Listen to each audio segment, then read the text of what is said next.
Ahí estamos. Share screen.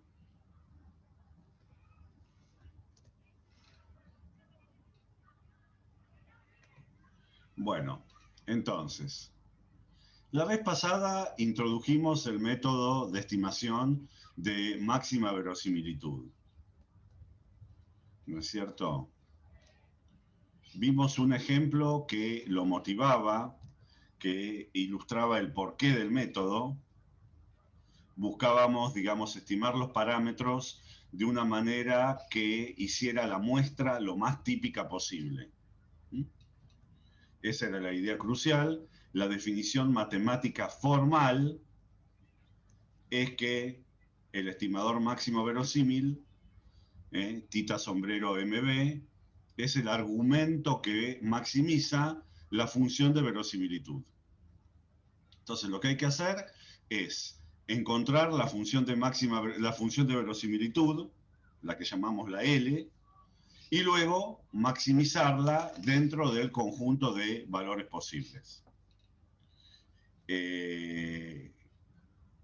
Hay dos pasos entonces. Encontrar la verosimilitud es el primero y maximizarlo es el segundo. Entonces lo que vimos es unos ejemplos, formalmente, hicimos comentarios al respecto, vimos un ejemplo simple, un ejemplo de una Poisson, vimos un ejemplo de, a ver, estoy bajando para ir refrescando, de una normal,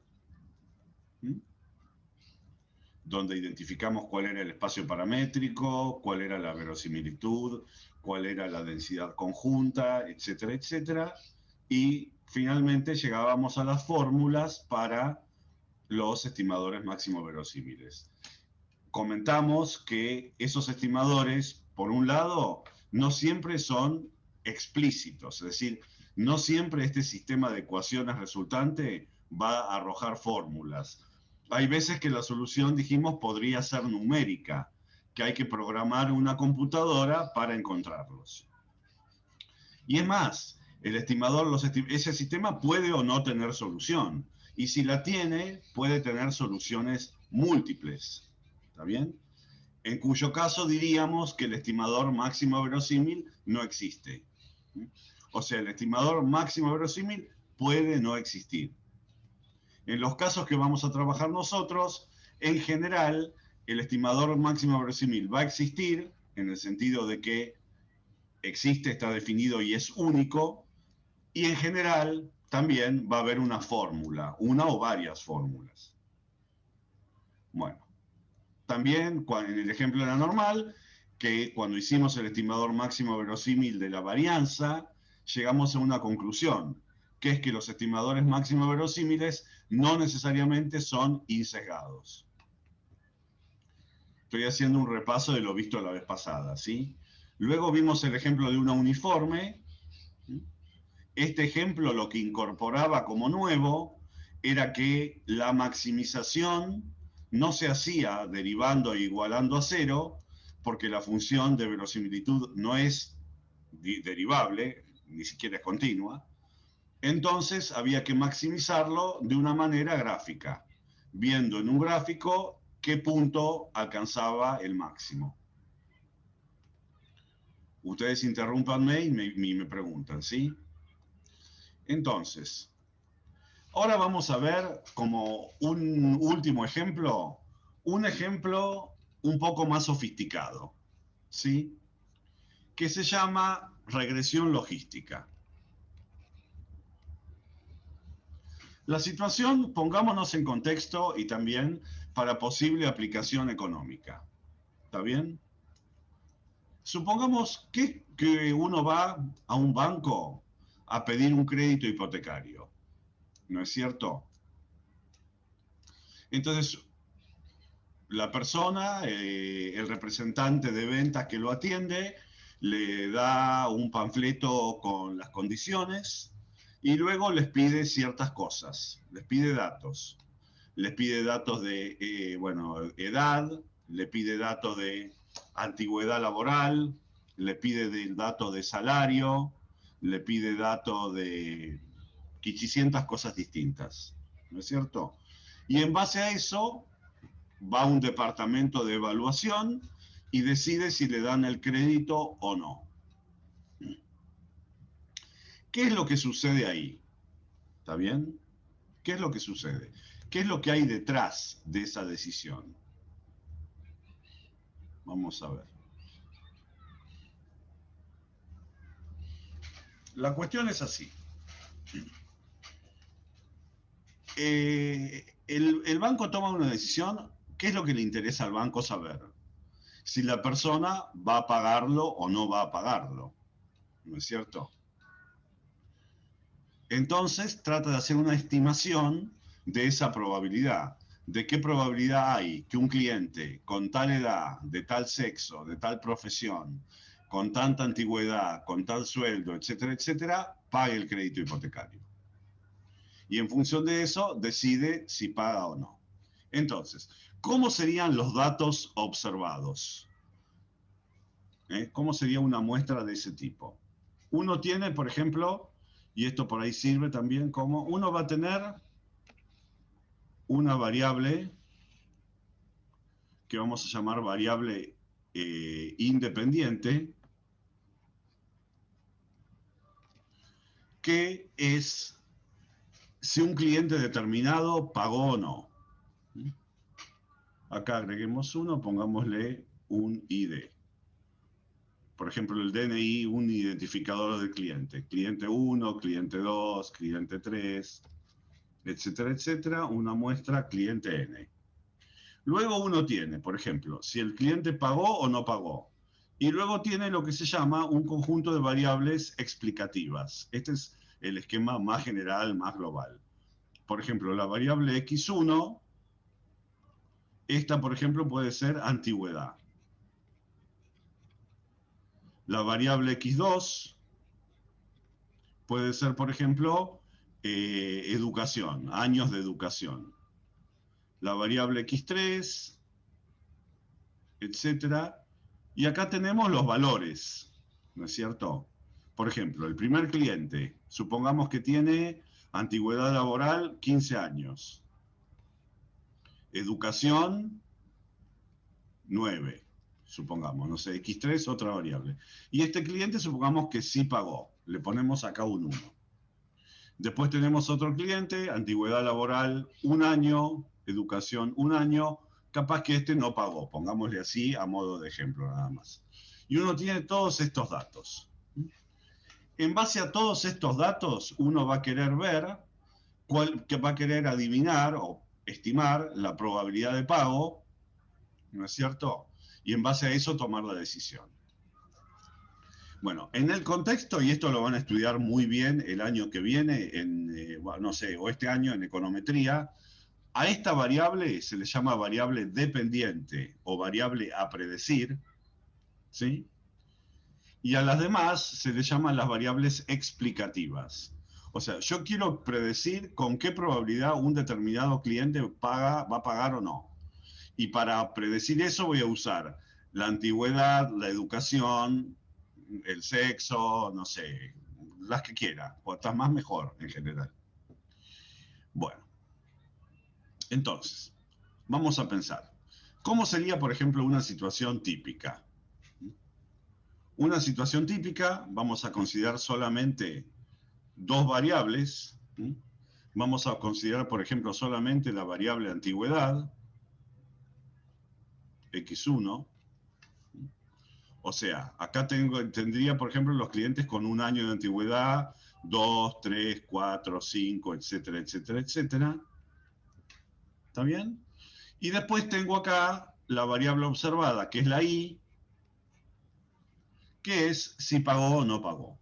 Entonces, pongámosle, una situación típica que estoy inventando es este cliente con esta antigüedad, o sea, y esta variable, ¿qué valores puede tomar? Puede tomar el valor 0 o el valor 1, nada más. Entonces, una muestra típica, ¿cómo podría ser? Podría ser, Bueno, pónganle, este cliente con esta antigüedad no pagó. Este tampoco. Este con esta antigüedad sí. Este no. Este sí. Este con este sí. Este también sí. Este por ahí no. Y acá otro que sí. ¿Está bien? Entonces, ¿qué es lo que se ve en ese patrón? Lo que uno ve es que en general, ¿está bien? Al aumentar la antigüedad, los puntos están más arriba que abajo. O sea, ahí me está diciendo, los puntos, fíjense que no están totalmente distribuidos. Los ceros están generalmente cerca de las bajas antigüedades, los unos están generalmente en las altas antigüedades. Entonces, ¿cómo sería una manera muy, muy cruda de utilizar para estimar esto? Una idea muy, muy cruda podría ser directamente agarrar esa nube de puntos, ¿sí? Como está, y con métodos que van a ver también en econometría, capaz que alguno lo vio, es ajustar una recta por mínimos cuadrados. La recta que mejor pase a través de los puntos. ¿Qué problema tiene esto?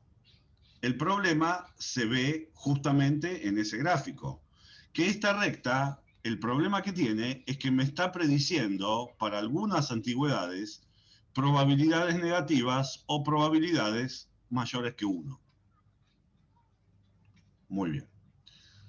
Entonces, un primer enfoque para solucionar eso, que a veces se hace, el que no sabe métodos más sofisticados, y no está tan mal, dicho sea de paso, sería bueno, no, agarremos acá y una vez que llegó al cero, trunquémoslo. Hagamos que eso sea todo a partir de este punto hasta acá, predigo que la probabilidad que este cliente pague sea 0. Y a partir de acá, cuando me paso del 1, me quedo también en el techo. Es decir, que mi curva relevante o mi estimación relevante va a terminar siendo esta que está acá. ¿No es cierto? Bueno, eso sería algo muy crudo, muy rudimentario, pero que sorprendentemente capaz que no da tan malos resultados. Y eso lo podría hacer alguien sin mucha sofisticación estadística. Un contador lo podría hacer. Bueno, y una vez que tengo esto, ¿qué haría, por ejemplo? Bueno, el banco, según su cartera, según su disponibilidad, según el costo del dinero, según la consecuencia de caer fuera de la liquidez, según las penalidades que le establezcan las normas de Basilea, etcétera, etcétera, algunas cosas que van a estudiar en cursos más adelante, va a decidir, bueno, establezcamos una cota. Por ejemplo, 0,8. Dame un segundo. Un segundito, ya estoy. Ya estoy. Hola. Hola, sí, correo. Ah, sí, a ver, deme un segundo que no estoy en mi casa. Tengo que pedirle a alguien que baje a abrir.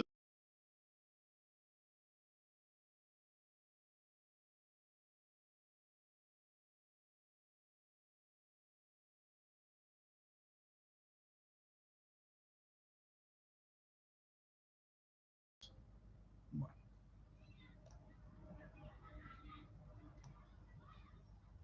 no nos deja activar el micrófono. ¿Cómo que no? A ver. Yo los quiero hacer activar el micrófono.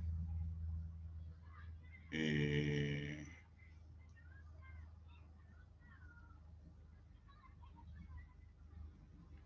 a ver, ¿quién fue que me dijo? Bautista. Bautista, a ver. Yo no bloqueo a nadie, ¿eh? Ask to unmute.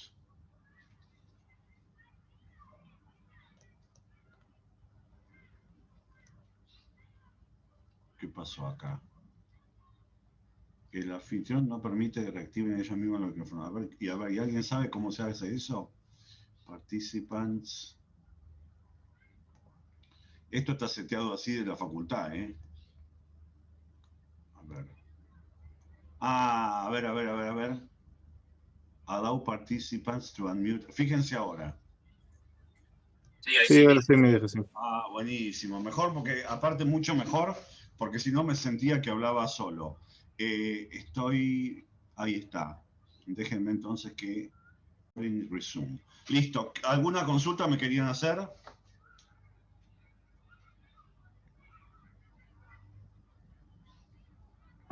¿No? Bueno, sigo compartiendo, así nos ponemos en tema. Entonces, en función de diversas cosas que dependen de la institución, de cuán conservador quiera ser, de, bueno, de 20.000 posibilidades, el banco puede decir, bueno, yo establezco una cota de 0,8. Todo aquel que la predicción de probabilidad de pago me dé por encima, le otorgo el crédito. Todo aquel que no, no se lo otorgo. Es decir, que se lo estarían otorgando a toda la gente que cayera por acá en base a la variable antigüedad. Obviamente que eso va a ser multivariado y va a depender de un conjunto de variables. Pero esa es básicamente la idea del método. ¿Qué es lo que vamos a hacer nosotros? ¿No es cierto? Esto puede ser criticable por muchísimas maneras, ¿no es cierto? Puede ser criticable por muchas razones. Primero, porque acá no es una discontinuidad así. No es seguro que todos los que tengan antigüedad de acá para acá van a pagar. Ni tampoco es seguro de todos que los que tengan antigüedad de acá para acá no van a pagar. Eso es falso, puede ser una aproximación, pero no es verdad. Por un lado eso. Entonces, lo que sería mejor es ajustar una curva que probablemente sea parecida a esta, pero más suave. ¿Está bien? Que tenga como asíntotas el 0 y el 1, pero que se ajuste a los datos. De manera, acá, por ejemplo, esta persona con esta antigüedad, la curva le predice, por ejemplo, una probabilidad de pago de 0,95. ¿Sí? No predice un 1, que es una certeza. Por un lado eso, tiene la ventaja el método que vamos a proponer. Y en segundo lugar, el método que vamos a proponer, si uno hace todo el desarrollo matemático, aparte de tener la predicción puntual, es posible obtener alrededor de ella bandas de confianza. Es decir, que uno va a decir que podría llegar a decir que este cliente con esta antigüedad tiene entre un 92 y un 96% de probabilidad de pago, cosa que es mucho más coherente con la realidad. Denme un segundo que quiero verificar que esto va bien. A ver. Hola. Sí. Para que estoy dando clase, pero... a ver, espera, dame un segundo. Dame un segundo.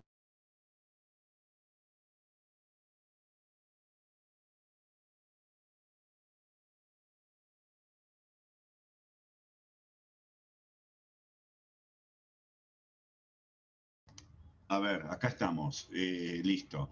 Sí. ¿Quieren consultar algo? Bueno, entonces, el método que vamos a proponer va a permitir estimar esa curva, por un lado, y si uno desarrolla todo al respecto, también va a poder hacer intervalos de confianza para esa predicción. Puntos a tener en cuenta. ¿Qué es algo difícil de predecir estos datos? Estos datos, uno lo que está prediciendo son probabilidades. Por ejemplo, supongamos lo siguiente. Supongamos que uno dice en el pronóstico meteorológico que le dice, para el día de mañana hay un 90% de probabilidad de lluvia. Llegamos al día de mañana y el día de mañana es un día como hoy de sol radiante. ¿El pronóstico se equivocó?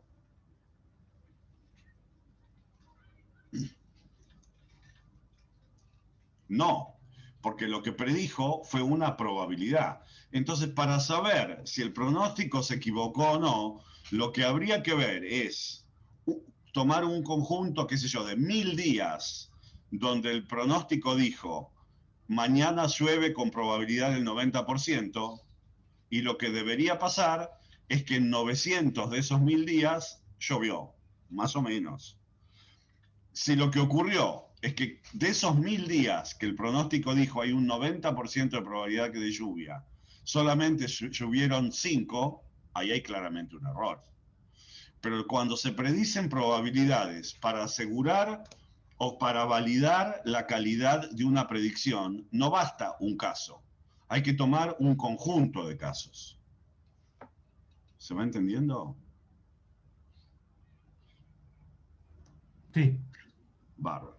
Bueno, entonces, el objetivo básicamente es ese. Perfecto. Y esto lo va a permitir este método, que el método de la línea quebrada, el primero, por un lado está prediciendo certezas cuando en realidad no la hay. Y segundo, que el método del quebrado, el método a grosso modo, digamos, no me sirve para hacer bandas de confianza. Por eso es que uno necesita ser más sofisticado para algunas aplicaciones. Capaz que para algo muy rudimentario, con el otro método me sirve. ¿Está bien? Bueno. Bueno. Por ejemplo, si yo soy el almacenero del barrio y conozco al vecino y me viene a pedir fiado, yo no voy a tirar una regresión logística y ver cómo es. Ya lo conozco, ya sé la experiencia y decido le doy fiado o no le doy fiado. Y listo, y no necesito ninguna estadística. Pero para cuestiones más sofisticadas, sí. Bueno. Entonces, ¿cómo vamos a hacer esto? Para esto existe lo que se llama el modelo de regresión logística, que es un ejemplo que nosotros lo vamos a presentar en el contexto de máxima verosimilitud. Entonces vamos a tener una variable i, que pensémosla como que paga o no paga, que puede tomar los valores. I sub i es si el individuo iésimo, i es 1, 2, 3, cuantos tenga, paga o no paga. El 0 es que no paga y el 1 es que sí. O sea, es una variable de tipo Bernoulli. ¿Paga o no paga? Dicotómica. Y vamos a decir que toma el valor 1, el que sí paga, con una probabilidad tita, un valor.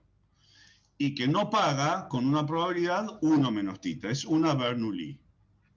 Entonces, la fórmula de la función de probabilidad puntual de esa variable es la fórmula de una Bernoulli. Tita a la i sub i, 1 menos tita a la 1 menos i sub i. ¿Hasta acá va todo bien? Sí. La cuestión viene ahora. La cuestión viene que lo siguiente, cuando uno tiene pues supongamos que tenemos una muestra de clientes, ¿sí? I sub 1, I sub n. ¿Esta muestra es una muestra independiente e idénticamente distribuida?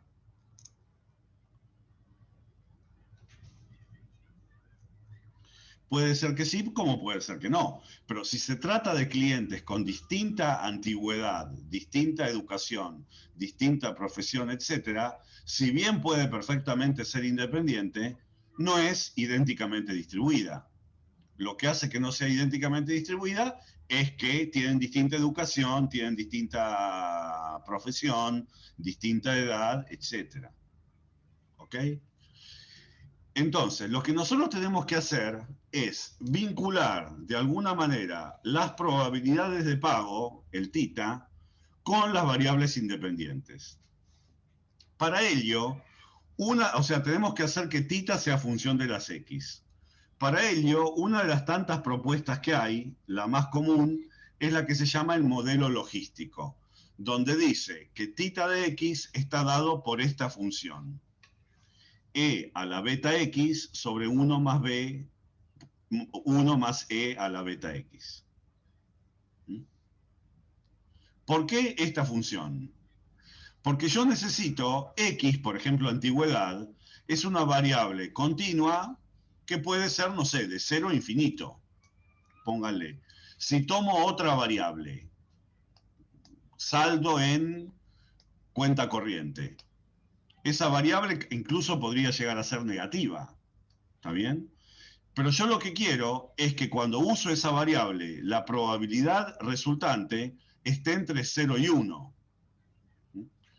Entonces, esta función es una de las tantas que cumple con la propiedad de que sea cual sea el valor de x, y con un beta positivo o negativo, pero adecuadamente elegido, me va a devolver un número estrictamente entre 0 y 1.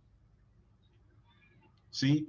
¿Cómo lo veo eso? Puedo hacer un análisis de la función, esta que está acá.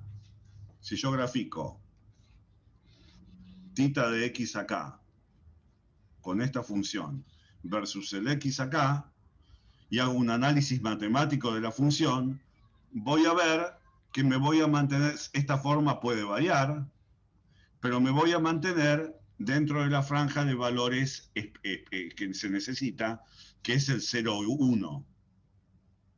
Es decir, nunca voy a predecir probabilidades negativas ni mayores que 1.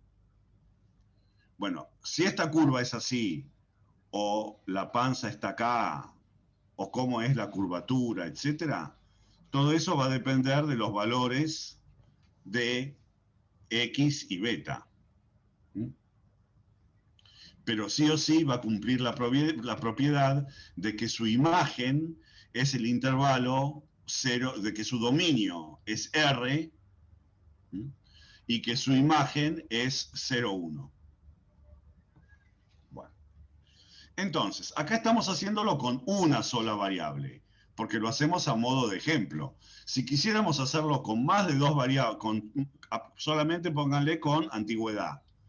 Si quisiera hacerlo, en lugar de solo con la antigüedad, con antigüedad más educación, lo que pondría es, por ejemplo, beta 1, x1, y agrego un beta 2, x2y, etcétera, etcétera, lo convierto en multivariado.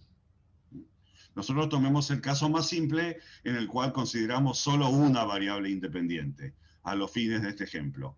En econometría creo que lo van a ver con más de una variable. Bueno, entonces, teniendo tita así, ¿qué es lo que voy a hacer? El primer paso va a ser sustituir tita acá, esta función, en la función de probabilidad puntual. Entonces, observar que haciendo eso me queda tita a la i sub i, 1 menos tita a la 1 menos i sub i. Ahí estoy diciendo que la probabilidad de pago del cliente depende de esa manera de su antigüedad. Bueno, ahora, mi muestra va a ser una muestra de pares ordenados, I1, X1, I2, X2, porque voy a observar tanto si el cliente pagó o no, como su antigüedad. Bueno, y esta muestra, estos valores, como les acabo de decir, si bien son independientes, no son idénticamente distribuidos. Justamente porque la probabilidad de pago para cada uno de ellos va a ser distinta en función de su distinta antigüedad. Bueno, pero ahora lo que voy a hacer entonces es construir la función de verosimilitud.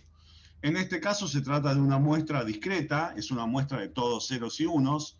Entonces lo que tengo que hacer es multiplicar la función de probabilidad puntual.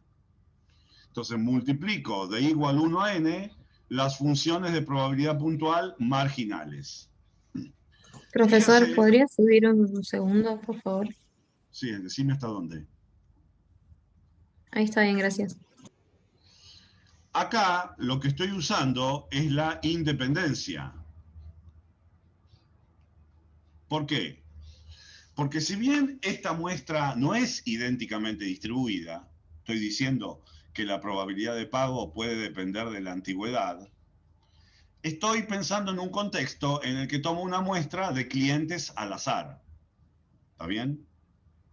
Entonces, que un cliente pague o no es independiente que otro pague o no, aunque bien pueden tener probabilidades distintas según su distinta antigüedad. ¿Cuál sería una violación del supuesto de independencia, por ejemplo? Si yo, por ejemplo, tomara una muestra de gente toda perteneciente a una misma familia. Capaz hay familia no pagadora, hay familia pagadora, ¿sí? Bueno, en mi edificio, por ejemplo, en una época, en el piso séptimo, había un matrimonio que se dedicaba a falsificar cheques, que terminaron presos, ¿no? Pero hay familias de delincuentes, ¿no es cierto? Pero también familias de gente muy honesta y muy cumplidora. Lo que tengo que pensar es que acá estoy tomando muestras independientes. Una violación de la independencia sería tomar muestras, por ejemplo, dentro de ese tipo de familias. Muy bien. Entonces, por independencia se justifica multiplicar las marginales. Bueno, entonces, voy a hacer la multiplicación.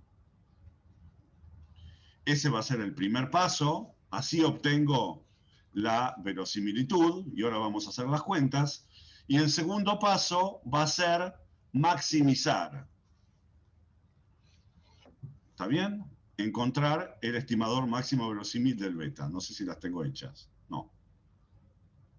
Entonces, como no las tengo hechas, perfecto, ahora vamos a los detalles. Y entonces, ¿qué es lo que va a pasar después, una vez que tenga todo esto?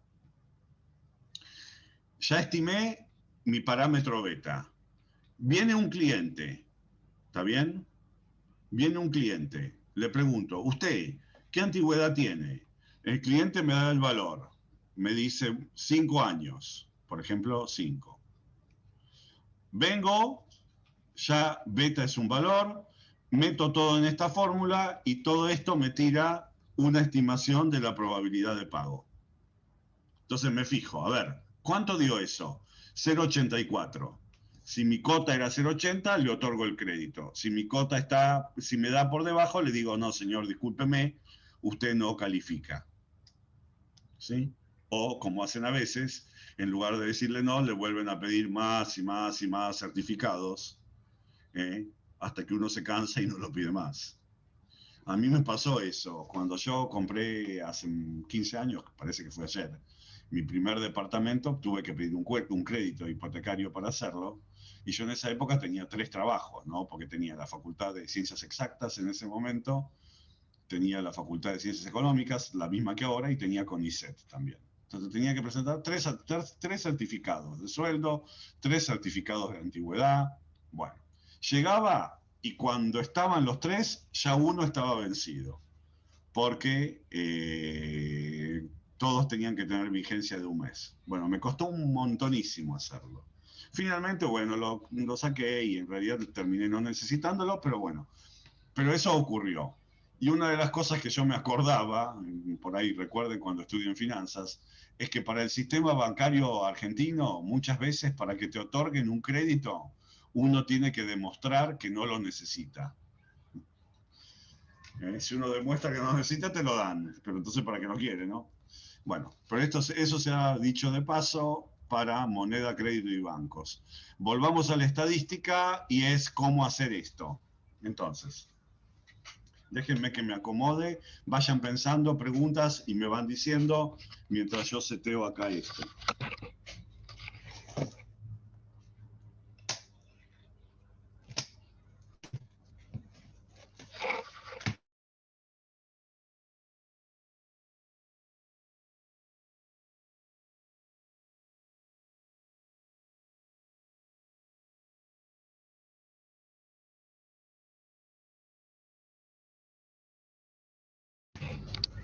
Entonces, ¿qué es lo que vamos a hacer? Ese es el objetivo, ¿no? Esperen que yo quiero dejar para poder ver la fórmula, porque si no... Bueno. Espérense, herramientas...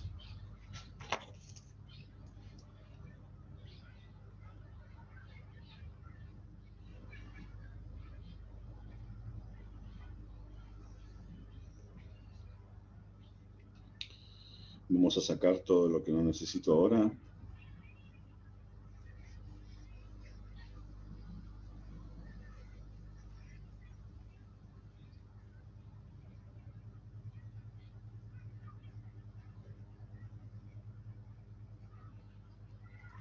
Bueno, entonces tengo así, ¿no es cierto? Entonces vamos a operar matemáticamente. Entonces tengo que encontrar Ln de beta.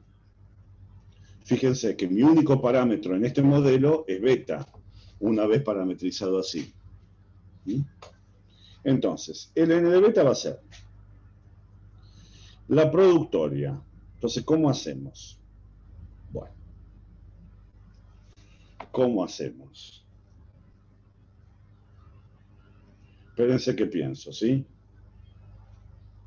Ahora solamente es álgebra, es cómo nos conviene operar. Esto que está acá, puedo poner denominador común, 1 más e a la beta xi, ¿y qué me queda en el numerador? 1 más e a la beta xi, porque esto es para recuperar el 1 de acá, ¿no?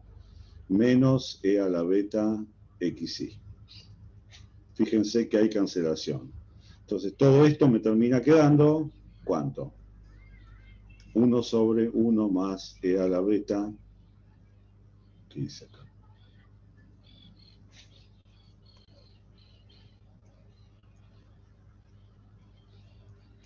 Bueno, por un lado tengo esto, perfecto, que está elevado a la ¿cuánto? A la, perfecto, a la 1 menos i sub i, ¿no es cierto?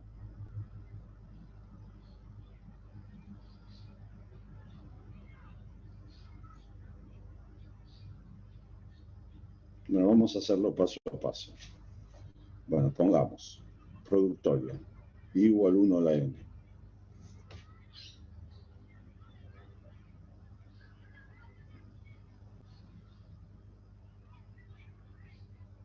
Espérense que estoy pensando, ¿sí?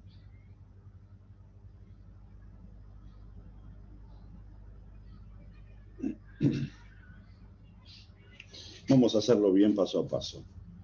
Lo primero que tenía que era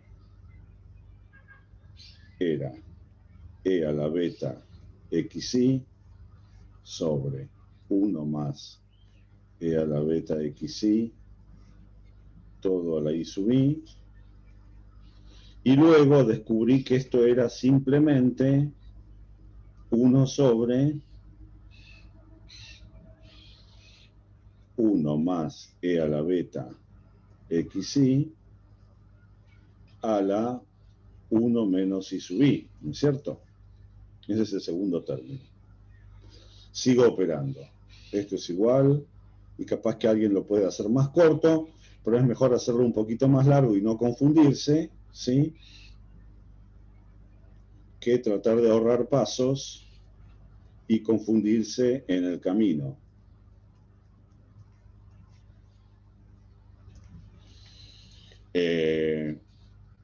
Uno menos. Entonces esto va a ser lo mismo que...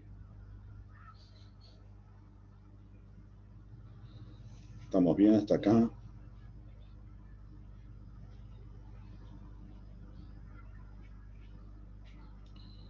Espérense, que pienso, ¿sí? A ver si va bien. Esto va a ser lo mismo. ¿Cómo es esto que está acá, sí? Acá tengo el menos i sub i. Entonces eso va a ser lo mismo que 1 más e a la beta x sub i a la i sub i, porque está en el denominador, y me quedó abajo en el menos 1. 1 sobre 1 más e a la beta x sub i. Bueno, ¿para qué hago esto? Porque fíjense qué es lo que va a pasar ahora. Que ahora voy a tener una cancelación más. Porque este que está acá se me va a cancelar con este que está ahí. ¿Está bien? Uno está dividiendo, el otro está multiplicando. Entonces tengo, el primero me va a quedar E a la beta xi elevado a la i sub i, y acá me queda el último, 1 sobre 1 más e a la beta xi. Simplifiqué todo eso. Y ahora, sigo. Productoria. Párenme si hay algún paso que no entendieron, ¿eh? Acá, la cosa es así. A ver, admitir. Admitir, admitir. La cosa es así. Acá tengo potencia de potencia. ¿Está bien?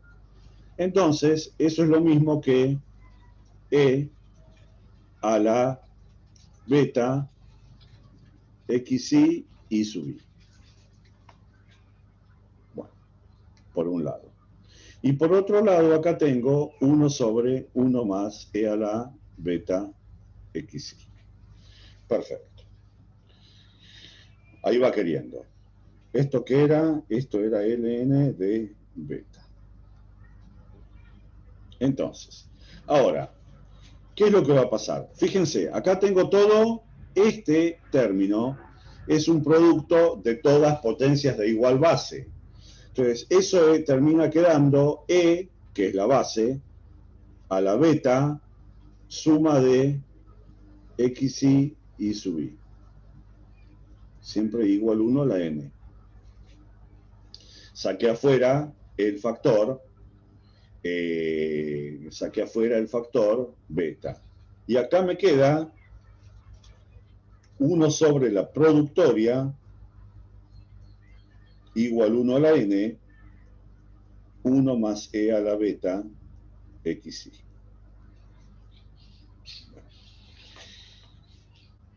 Y muy bien, me gustaría mucho hacer mucho más, pero toda operación extra que haga es inválida. ¿Por qué? No puedo meter la productoria dentro de la suma, ni nada. Entonces, finalmente, la verosimilitud es esa función. O sea, encontré ya la función de verosimilitud. Lamentablemente, no puedo hacer ninguna simplificación matemática más. Muy bien, pero entonces, ¿ahora qué es lo que faltaría? Ya cumplí el paso 1. Encontré la verosimilitud. ¿Cuál es el paso 2 para encontrar el estimador máximo verosímil? Maximizarla. Entonces ahora me tengo que poner a pensar, ¿esta función cómo es? Si bien es complicada, etcétera, etcétera, esta función, como función de beta, que es mi argumento de maximización, es una función continua y diferenciable. Y por otro lado, es una función no negativa. Entonces puedo aplicar el procedimiento usual de calcular el log de la verosimilitud. ¿Y qué pasa cuando calculo el log? Bueno, mato el exponente, esto queda beta suma igual 1 a la n, x sub i y sub i, y esto por supuesto es así. ¿Y qué pasa cuando aplico al log a lo otro? Logaritmo de 1 es 0, menos el logaritmo del denominador. Entonces me va a quedar menos el logaritmo de la productoria. El logaritmo del producto es la suma de los logaritmos. Entonces me queda menos la suma de igual 1 a n, ¿de quién? Del logaritmo, siempre en base e, de 1 más e a la beta xi. Muy bien. Entonces, esta es la función de log verosimilitud. Maximizar una o maximizar otra, si bien el resultado de cuál es el máximo es distinto, como vimos, el lugar o el punto que los maximiza es el mismo.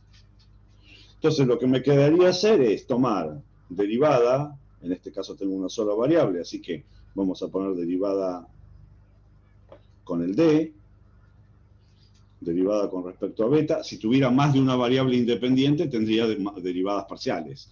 Beta 1, beta 2, beta 3, por ejemplo, antigüedad, por ejemplo, educación, también podría poner una ordenada de origen.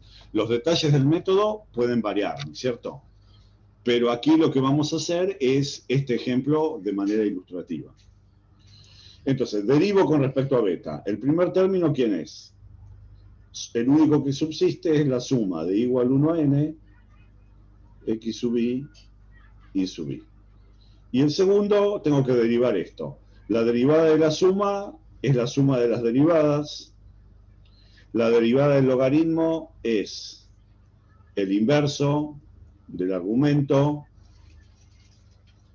por la derivada del argumento con respecto a beta, es decir, que la derivada de esto, ¿qué es? E a la beta xi por xi. O sea, finalmente, acá me equivoqué, me faltó ponerle L, N, beta, ¿no? O sea que esto es la suma de igual 1 a n, x sub i, y sub i, menos, lo escribimos prolijamente, porque ya nada más, ya está todo hecho. Lo único que hacemos ahora es escribir prolijamente la cosa.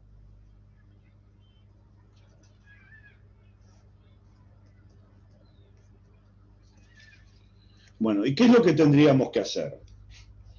Lo que tendríamos que hacer finalmente es igualar a esto a 0. ¿Me van entendiendo? Sí. Bueno, pregunten si no, de los pasos algebraicos, de las ideas, de lo que fuere.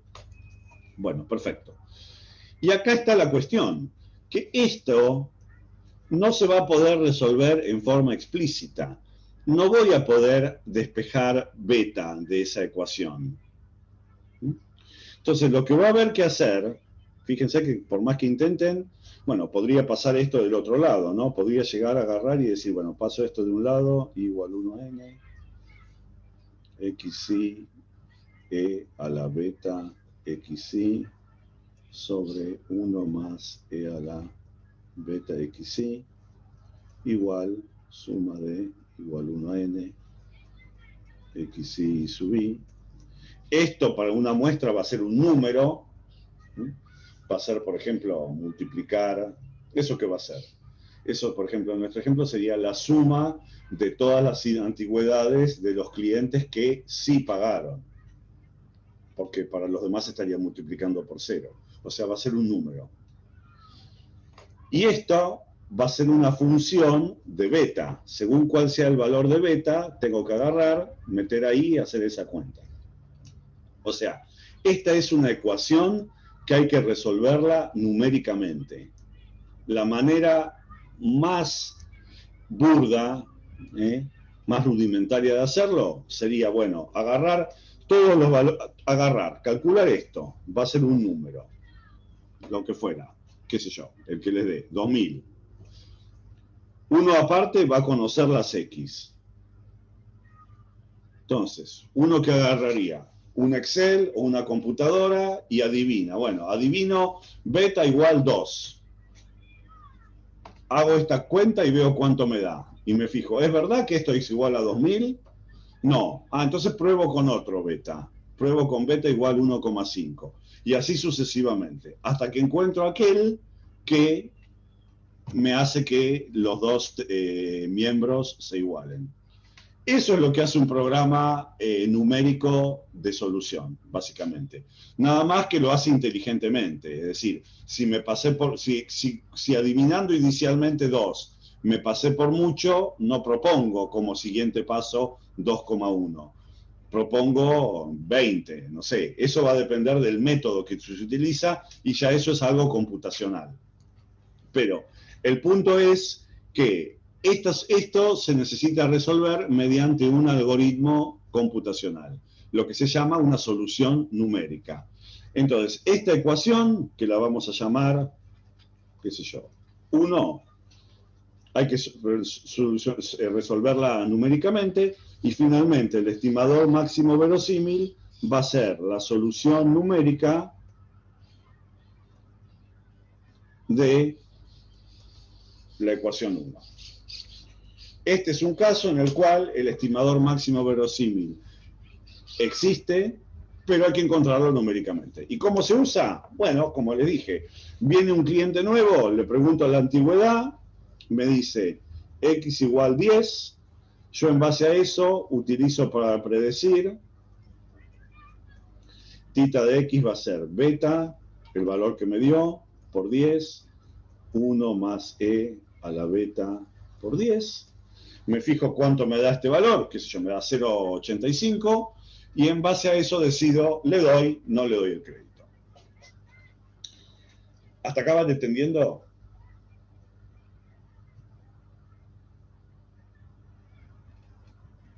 Sí, se entiende bien.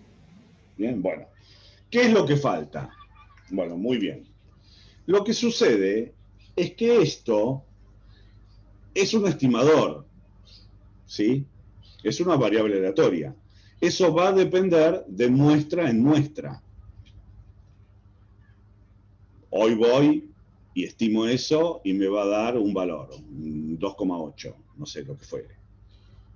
¿No es cierto? Otro día voy, tomo otra muestra aleatoria, me va a dar otro valor, 2,6, lo que fuere.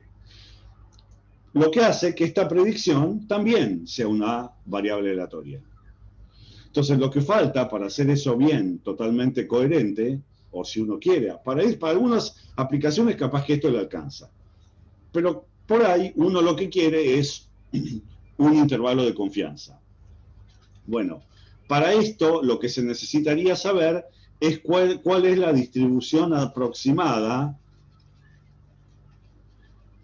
cuál es la distribución asintótica o aproximada de este estimador. Y para eso existe lo que se llama la distribución asintótica o aproximada de los estimadores máximo verosímiles, que está en el libro y que yo seguramente daré la última clase, pero no lo voy a tomar.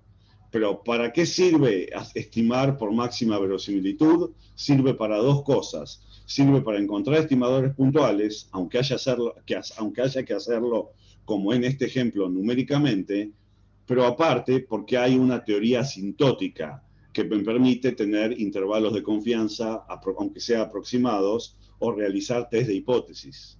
En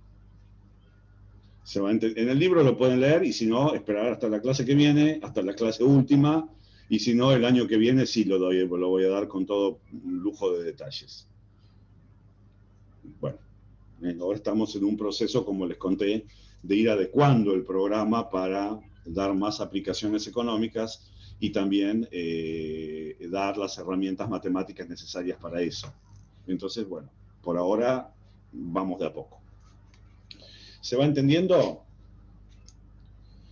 Entonces, este es un ejemplo de regresión logística en el cual vimos la aplicación concreta a la vida real y los detalles matemáticos de cómo se hace, y aparte nos sirvió para entender por qué necesitamos estimadores máximo verosímiles.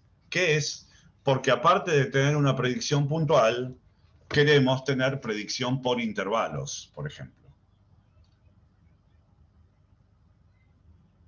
A ver, espérense que aquí quiero guardar esto. Así les queda.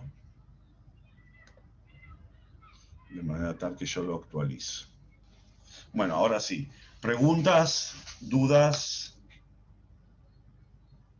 ¿Por qué no me veo yo? No sé. ¿El micrófono no permite todavía? ¿No permite? A ver si... No, ya está solucionado. Ah, bárbaro, bárbaro, bárbaro. Debe ser un mensaje viejo. Bárbaro. Bueno, ¿se entendió eso? Preguntas, dudas. No sé por qué se ve que cuando moví la cámara... Bueno. Preguntas, dudas. A ver. Sí, sé que cuando toqué acá...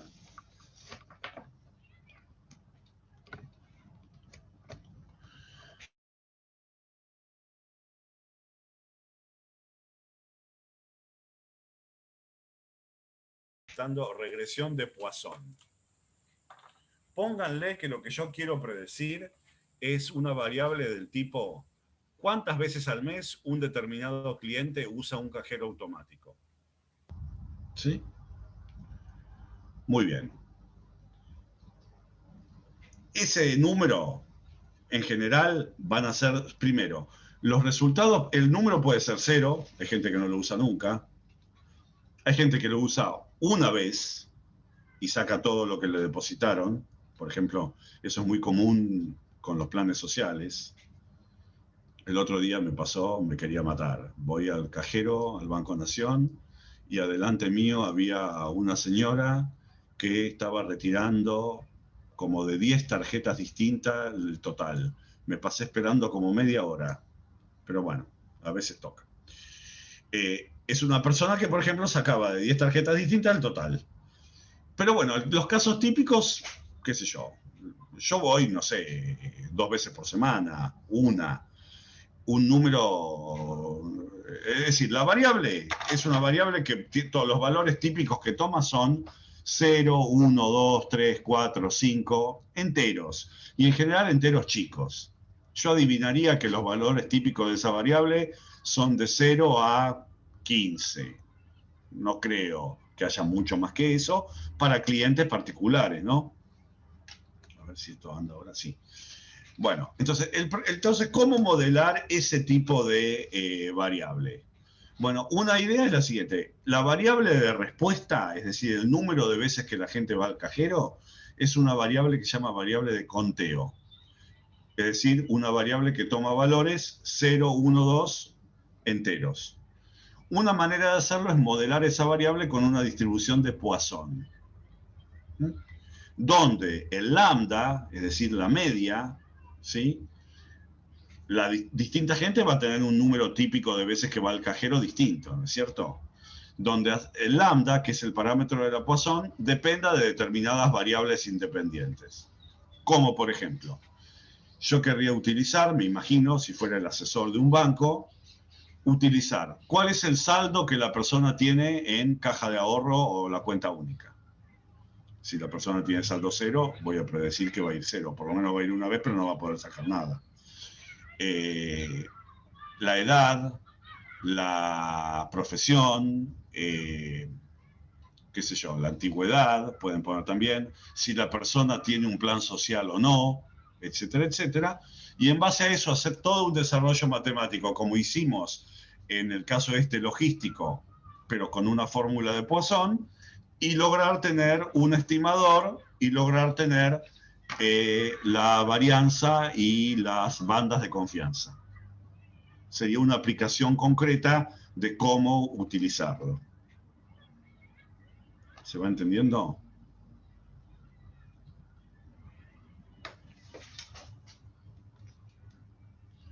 Entonces, lo que querría que les muestre es, por ejemplo, aplicaciones concretas y el por qué los necesitamos.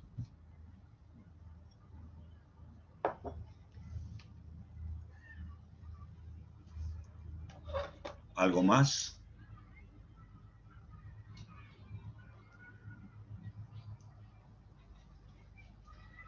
¿Alguien?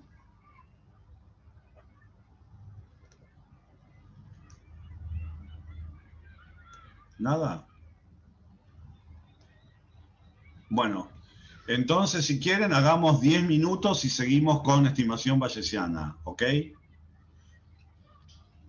Son y 23. 14 y 32, 9 minutos estoy acá. Bien. Bárbaro.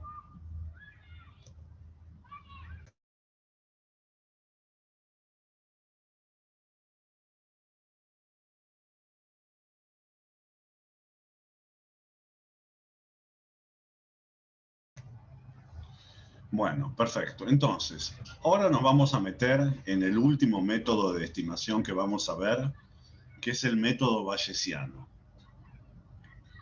Lo que tenemos que entender, como les dije, el método de los momentos, vimos 3 métodos. Método de los momentos es el más antiguo, es muy útil, hicimos los comentarios. Muchas veces es muy útil para estimadores rápidos de calcular. Tiene sus limitaciones de que solamente se aplica a muestras I y D, los momentos tienen que existir, etcétera, etcétera. O sea, hay situaciones en las cuales no es aplicable. Tenemos el método de máxima verosimilitud, que se aplica siempre. Puede tener el problema que los estimadores máximos verosímiles no existan, ya sea porque la función de verosimilitud no tiene un máximo o porque tiene máximos múltiples. ¿Está bien? Pero generalmente con modelos bien diseñados eso no pasa. Y la ventaja del método de máxima verosimilitud es que es aplicable a todas las situaciones, ya sea muestras I y D, muestras independientes pero no idénticamente distribuidas, o incluso a modelos donde hay dependencia de tipo de series de tiempo. El método de máxima verosimilitud es el método central de lo que se llama la estadística clásica, o también llamada estadística frecuentista. Bueno. Otra manera de hacer estadística es con lo que se llama la estadística bayesiana. En la estadística es como si fuera la medicina, ¿no es cierto? Está la medicina homeópata o alópata. Es como si fuera la economía. Está la economía clásica, una de las tantas definiciones, la más común es la economía clásica o keynesiana, también hay variantes. Bueno, en el mundo de la estadística, la gran corriente divisoria es frecuentista o bayesiano. Pero la estadística bayesiana también es un método aplicable totalmente en general, a muestras independientes, a muestras no independientes, a muestras idénticamente distribuidas, no idénticamente distribuidas, o sea, en general. Uno puede hacer series de tiempo bayesiana, puede hacer corte transversal bayesiana, puede hacer muestreo bayesiano, es decir, es un método que se aplica a las diversas posibilidades de la estadística. Como también puede ser, uno puede ser un cardiólogo homeópata o alópata, uno puede ser un neurólogo cardiópata o alópata, etc. Es un método que va a través de las variantes de las áreas de la estadística. Bueno, para entenderla bien, lo que tenemos que pensar es que la estadística bayesiana, por empezar, necesita una noción nueva de probabilidad. No sé si nueva, pero capaz que es la probabilidad que más intuitivamente uno entiende. Fíjense y me preguntan, ¿sí? Yo acá tengo una moneda, ¿está bien? Esta es una moneda, bueno, es de 10 pesos, una cara, una seca, no se ve. Antes de tirarla les pregunto, ¿cuál es la probabilidad que caiga cara? 50%. ¿Por qué? Está bien, pero animate, ¿por qué? Porque suponemos que es una moneda equilibrada. Y tenés la posibilidad de que te salga una cara o una seca. Claro, perfecto. Entonces, vos me estás diciendo, porque hay cara o seca, y ahí dijiste bien, suponemos que son igualmente probables. Muy bien. La respuesta es correcta, pero estás suponiendo que son igualmente probables. Entonces la pregunta sería, ¿y cómo sabes que son igualmente probables si todavía no lo hiciste? Entonces, ahí viene la noción clásica o la noción frecuentista de probabilidad. ¿Qué es? Es verdad que es una cara. ¿Por qué? Porque yo la tiro, bueno, acá cayó. Porque si yo la tirara un número muy, muy grande de veces, la proporción observada de caras se acercaría infinitamente, o sea, se acercaría muy, muy perfectamente, con gran probabilidad, a un medio.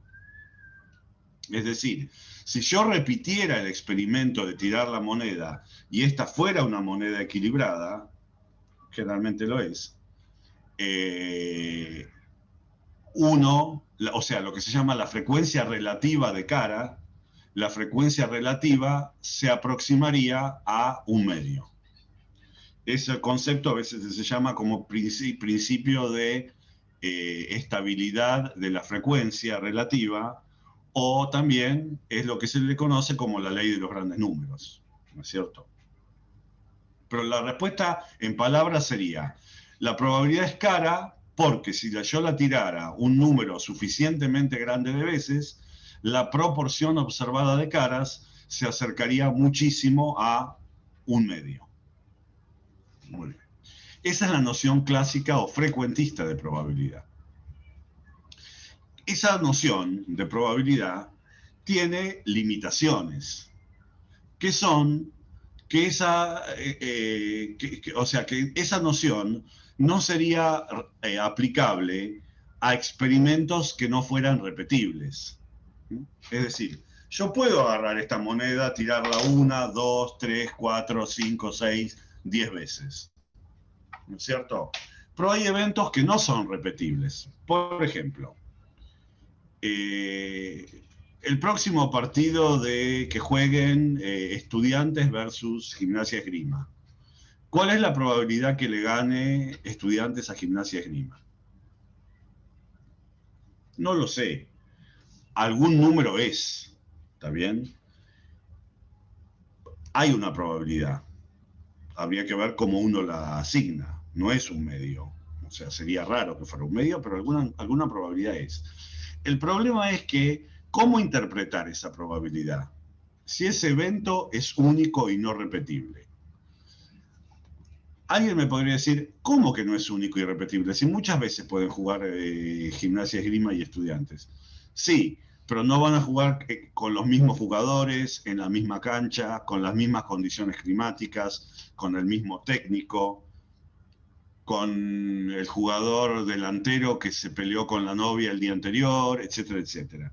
O sea, son experimentos únicos de por sí, no repetibles. Entonces, una limitación de la noción clásica de la probabilidad es que es no aplicable a experimentos o eventos no repetibles. ¿Me van siguiendo? Hoy, al principio voy a hablar mucho de cuestión bastante filosófica. Esa es una de las cuestiones que hay, ¿no es cierto? Pero hay otra. Por ejemplo, agarro la moneda, ¿sí? La tiro, ¿no es cierto? La tapo con mi mano. Les pregunto a ustedes, ¿cuál es la probabilidad de que abajo de mi mano haya una cara?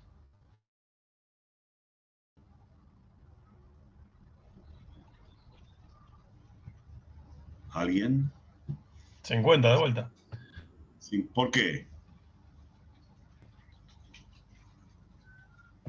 Porque la moneda tiene dos lados y una cara. Bueno, muy bien. Ahí tenemos el problema, que es el siguiente. Abajo de mi mano hay una cara o una seca. Yo todavía no lo sé. Levanto la mano y lo voy a saber. Pero con la noción clásica de la probabilidad de que abajo de mi mano haya una cara es 0 o es 1. Y nunca lo voy a saber hasta que levante la mano. O sea, hay seguridad, porque el evento ya ocurrió. ¿Sí? El experimento ya ocurrió y ya tuvo un resultado. Ya no hay más probabilidad. Ya no hay más nada aleatorio ahí. Entonces, bajo una noción clásica de probabilidad, uno diría, esa probabilidad es 0 o es 1. Y nunca lo voy a saber. Es lo mismo que se enseña cuando uno enseña intervalos de confianza. ¿No es cierto? Una pregunta clásica, ¿no es cierto? Tengo el intervalo de confianza para la media entre 1 y 20. ¿Verdadero o falso? Justifique. la probabilidad de que la media muestral esté entre 1 y 20 es del 95%. Usualmente uno espera que el alumno responda, eso es falso, porque eso se aplica antes de que tome la muestra. Una vez de que yo tomé la muestra y construí el intervalo, o acerté o me equivoqué, y eso nunca lo voy a saber.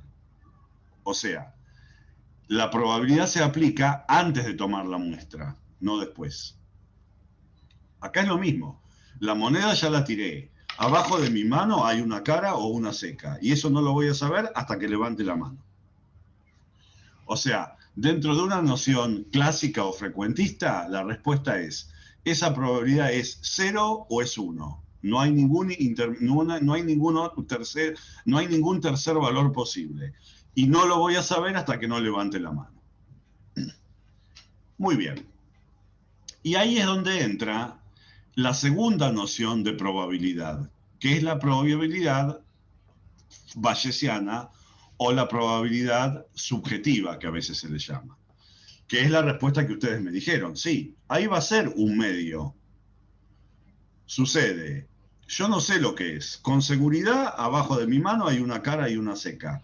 Pero como yo no sé lo que es, tengo tanta fuerza de credibilidad que es una como la otra. Entonces digo que es un medio. Entonces la cuestión ahí es filosófica. Uno está interpretando la probabilidad en ese contexto como una medida de creencia, no como el límite de una frecuencia relativa. Esta noción de probabilidad se aplica tanto a cosas que ya ocurrieron pero que desconozco, que hay debajo de mi mano, como también se aplica a eventos que no son repetibles. Por ejemplo, que estudiantes le ganen a la Gimnasia o viceversa el próximo partido. Bueno, esas son las dos nociones básicas que hay de lo que se llama la probabilidad y de cómo interpretarla. Y es un tema filosófico y hay muchas más interpretaciones más. Incluso hay un escrito de John Maynard Keynes, un librito chiquito que se llama Sobre la probabilidad, que es sobre la manera filosófica de interpretar qué es una probabilidad. Keynes dijo muchas cosas, más allá de lo que se conoce como, bueno, lo inventaron después, que la curva ISLM y todo lo demás. Entre otras cosas, también habló de probabilidad. Era un genio Keynes, por más que uno pueda o no ser keynesiano, y está muy debatible si le hizo bien a la economía del mundo su desarrollo o no. Pero eso es aparte. Pero nadie puede negar la genialidad de Keynes, que incluso también escribió de probabilidad. Bueno, lo que estoy diciendo, hablo mucho, pero la idea básica, hay varias nociones de probabilidad. Para hacer estadística bayesiana necesitamos una noción bayesiana o subjetiva que permita asignar probabilidad a eventos que ya ocurrieron o a eventos no repetibles. Y ahora van a ver por qué. Entonces, voy a compartir, si puedo, un archivo.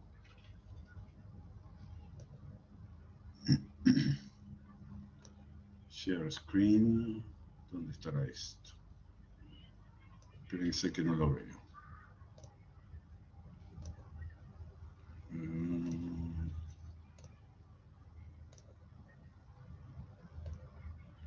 Acá. Entonces, imaginemos lo siguiente. Imaginemos que lo que queremos es construir una función de creencia. Una función matemática que ustedes me den un evento, Gimnasia le gane a Estudiantes, la moneda salga cara, mañana explote la central Río Tercero de energía eléctrica nuclear, la que fuera. Yo quiero una medida de creencia. ¿Cuánto creo yo que eso va a ocurrir? Entonces yo querría construir una función de creencia, llamémosle así. Entonces, sería lógico pedirle a esa función ciertas cosas. Que para cualquier evento, llamémosle A, la creencia esté entre 0 y 1, donde un 0 lo interpreto como creo que es imposible. ¿Cuál es la probabilidad que dentro de 5 minutos caiga una vaca del cielo? O donde 1 la interpreto como seguro. ¿Cuál es la probabilidad, cuál es la creencia, perdón por la palabra probabilidad, cuál es la creencia de que mañana la temperatura máxima sea menor que 60 grados? Yo diría 1. Estoy prácticamente seguro. Con las mismas salvedades de que 1 en el caso de cosas continuas no es certeza, etcétera, etcétera. Bueno, ¿qué más le pediría? ¿Sí? También le pediría, propiedad 2, que la creencia de que ocurra un evento A1 o un evento A2 sea creencia de A1 más creencia de A2 menos creencia de la intersección. ¿Está bien? Que voy a tirar un dado, por ejemplo, que caiga un par o un 2. No, un 2 es par. Que caiga un par o un 5. Bueno, sería lógico pensar que voy a sumarle la creencia de que ocurra un par más la creencia de que ocurra un 5. Y así para cualquier evento. Otro también es, cuando tengo información parcial, por ejemplo, sé que ocurrió algo, sé que A3, sé que, supongamos que A3 va a jugar Gimnasia y Esgrima con Estudiantes. A3 es, a medio tiempo, va ganando Estudiantes. A1 es, gana Estudiantes el partido completo. ¿Qué le podría pedir? En ese caso, los eventos son dependientes. Que vaya ganando a medio tiempo me influye en el resultado. Pero podría pensar que si mi evento A3 fuera, es un día martes, el día del partido, sabiendo que el día es martes, ¿qué probabilidad hay de que gane Estudiantes? La misma que gane cualquier día común, ¿no es cierto? Estoy hablando mucho y interrúmpenme si algo no se entendió. Pero la cosa es así, estamos tratando de construir lo que se llama una función de creencia. Y es lógico pedirle a esa función, estamos inventando una función matemática, uno pediría una función que cumpla con esas propiedades. Bueno, resulta que uno no tiene que inventar nada. Resulta que la función de probabilidad, como la conocemos... Profesor, una pregunta. Sí, decime. La propiedad 3 es solamente si son independientes los eventos o... La propiedad 3 sería si son independientes, sí. Sí. Si quisiéramos construir una función de creencia, pediríamos eso, que bajo independencia ocurra la línea 3. Bueno. Lo que sucede, y esto es lo importante de todo esto, es que no necesitamos inventar nada, porque ya existe una función que cumple con todas esas propiedades, que es la función de probabilidad. ¿Sí? O sea, la función de probabilidad, tal como la conocemos, y definida según los axiomas de Kolmogorov, que son como la definimos, cumple con eso que uno le pediría a una función de creencia. Y ahí está la cosa.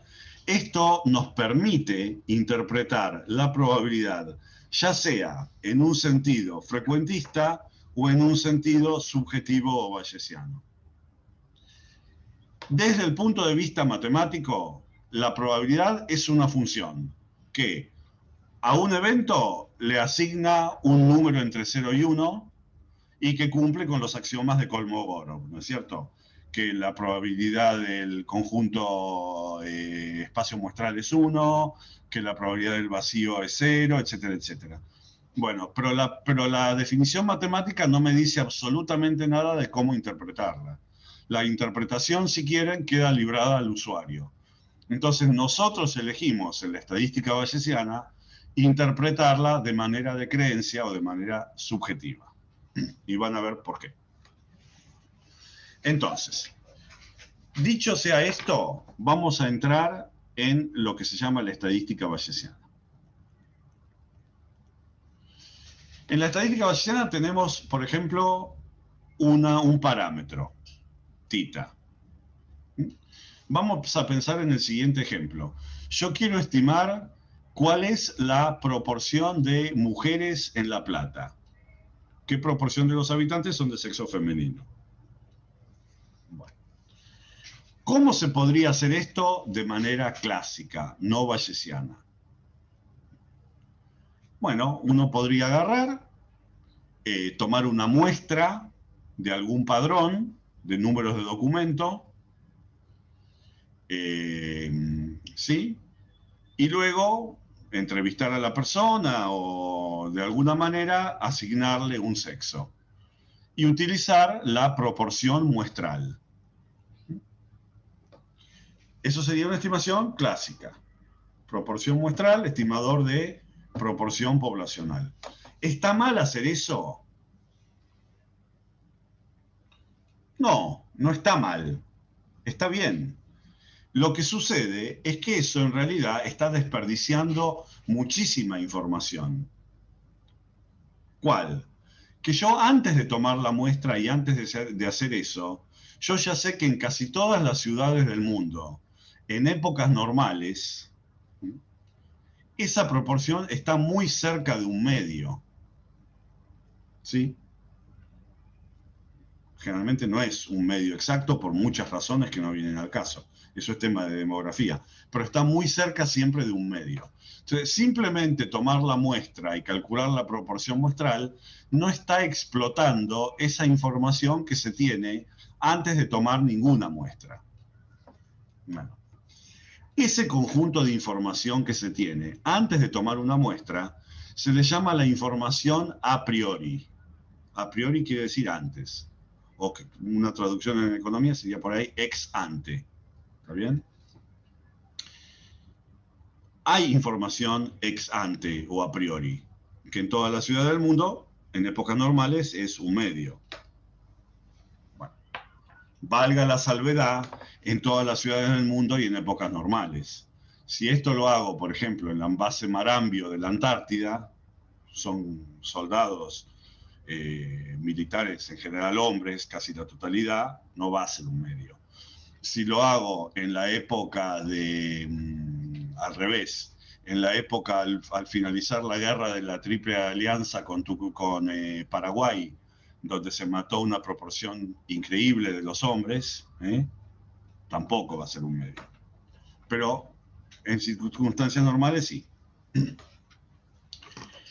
Entonces, hay información a priori. La estadística bayesiana es la única variante de la estadística que me permite combinar en mi estimación tanto la información muestral como la información a priori. Eso es muy interesante en economía y en muchas aplicaciones, porque generalmente son muy raros los ejemplos donde no se sabe nada a priori. No sé, si ustedes quieren tirar algo, quieren estimar algo, lo que se les ocurra. Siempre se sabe algo. Son muy raros los ejemplos donde no se sabe absolutamente nada. Entonces la estadística bayesiana permite combinar en la estimación ambas fuentes de información. Información a priori, lo que se sabe antes de tomar ninguna muestra, y luego lo que se sabe tomando la muestra. Entonces, para eso, los elementos son, vamos a tener un parámetro. Ejemplifiquemos con esto. En nuestro caso, por ejemplo, nuestro parámetro va a ser la proporción de mujeres. ¿Qué es un parámetro? ¿Qué es un parámetro? Un parámetro es una constante generalmente desconocida para una población. O sea, es una variable que cambia de población a población. Si me voy, por ejemplo, de La Plata a Los Hornos está la cárcel, creo, capaz que sea distinta la proporción de mujeres. Generalmente hay más presos hombres que presos mujeres. Por ejemplo, no sé. O puede cambiar en cualquier dirección. Pero el parámetro es una constante que cambia de población en población, pero para una población eso permanece constante. Entonces tenemos un parámetro, tita, proporción de mujeres. Eso es lo que yo quiero estimar o adivinar. Muy bien. ¿Qué es lo que sucede? En estadística bayesiana, a ese parámetro se lo va a ver con una como si fuera una variable aleatoria. ¿Qué quiere decir? Uno no es tan ingenuo de pensar que eso es una variable aleatoria. No, es una constante. La proporción de mujeres es un número desconocido, pero algo es, ¿sí? Pero tratarlo como una variable aleatoria permite asignarle la creencia a esa variable aleatoria. O sea, yo antes de tomar ninguna muestra, yo ya sé que seguramente está muy cerca de un medio. Imagínense el gráfico que tengo abajo, la curva negra. Yo por ahí estoy prácticamente seguro de que está muy cerca de un medio. Y que si no es un medio, por ahí con un 90% de creencia, está entre 0,3 y 0,7. Y que si me equivoco y no es un medio, es más probable que me equivoque para arriba que para abajo. Siempre la proporción de mujeres cuando no es un medio, es un poco mayor. ¿Por qué? Eso igual es debatible y puede ser, ¿no? Pero generalmente si uno hace demografía se observa eso. Porque las mujeres son más longevas. Eso es cosa de demografía. Los hombres, al envejecer, nos morimos. Las mujeres se enferman, pero viven 90 años. Hay excepciones, pero eso es muy común que pasa. Y eso hace que demográficamente la proporción de mujeres en general sea mayor que la de hombres. Bueno, pero ese es tema de demografía. Si uno quiere resumir qué es lo que sabe antes de tomar ninguna muestra, yo diría, bueno, yo creo, con una creencia de entre el 30 y el 70%, yo creo que la proporción de mujeres va a estar entre 0,30 y 0,70. Y de eso tengo una creencia de 95%, pónganle. Y creo que en promedio tiene que ser un medio, 0,5. Bueno, eso que yo acabo de decir en palabras, lo puedo traducir en esta curva que está acá.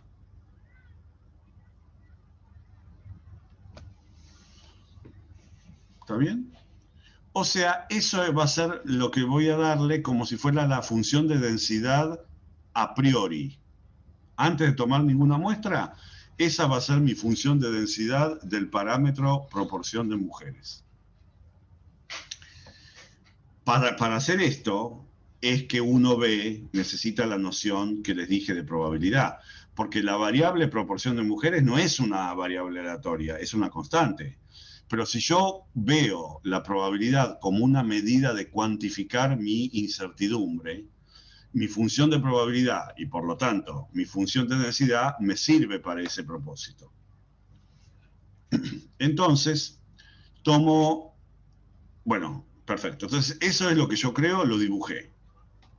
¿No es cierto? Esa es mi densidad a priori, es la curva azul. ¿Qué es lo que va a pasar después? Yo capaz que me equivoqué. Capaz que por alguna razón me equivoqué mucho. Creía eso y me fui a hacer la estimación a la base Marambio de la Antártida. Entonces, para evitar eso, lo que uno va a hacer es tomar una muestra y mediante un desarrollo matemático que vamos a ver ahora, es calcular una distribución nueva que se va a llamar la distribución a posteriori, que va a ser una distribución que contiene la información que yo tenía a priori, antes de tomar ninguna muestra, y luego cómo corregí mi estimación en base a los datos. ¿Van entendiendo? Sí. Sí. Bueno. Entonces, fíjense que así como el método de máxima verosimilitud es un método muy natural y muy lógico filosóficamente, porque consiste en pensar que uno está en situaciones típicas. Uno se pregunta en el fondo cómo tiene que ser una población para que la muestra sea lo más típica posible. el método bayesiano también está muy enraigado en el pensamiento científico, que es, uno tiene una creencia, a veces se le llama un paradigma, un a priori. La proporción de mujeres es un medio. Bueno, veamos, tomamos los datos. Si los datos me contradicen, cambio el paradigma. Y si no, continúo con el que tenía. O sea, es la manera en que trabaja la ciencia también. Entonces, en la estadística bayesiana, la distribución a posteriori refleja la corrección de la información ex ante al traer los datos. Bueno, entonces, ¿cuáles son los pasos? Tengo un parámetro, le doy una distribución. Luego, ahí ya tengo la información a priori. Luego tomo la muestra. Bueno, veamos. Tomo la muestra, x1, x2, xn, tomo a n personas, de alguna manera, de algún padrón, le digo, ¿usted es hombre o mujer? Supongamos que tenemos solamente esas dos posibilidades y según el género o según la identidad autopercibida, bueno, no me voy a meter en eso. Pero admitamos a los fines de ese ejemplo esas dos cosas. Bueno, entonces, ¿qué va a suceder? Ahí lo que voy a tener es la función de probabilidad conjunta de mi muestra, condicional al parámetro.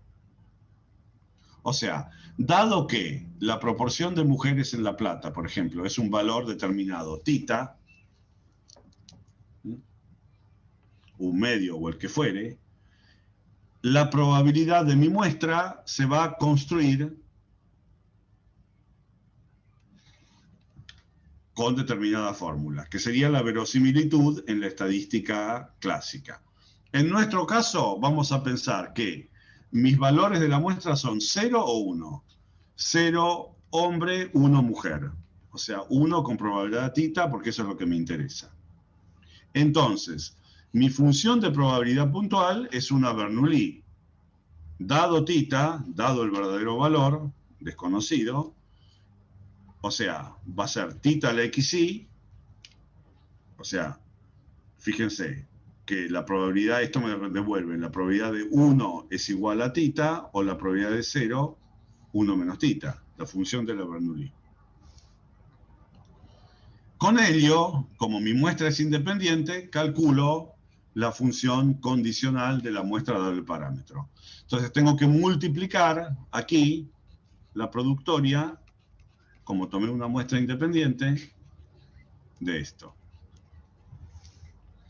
Y esto me da potencias de igual base, tita a la suma de xi, 1 menos tita a la n menos suma de xi, que es lo que en la estadística clásica sería la función de verosimilitud. Perfecto.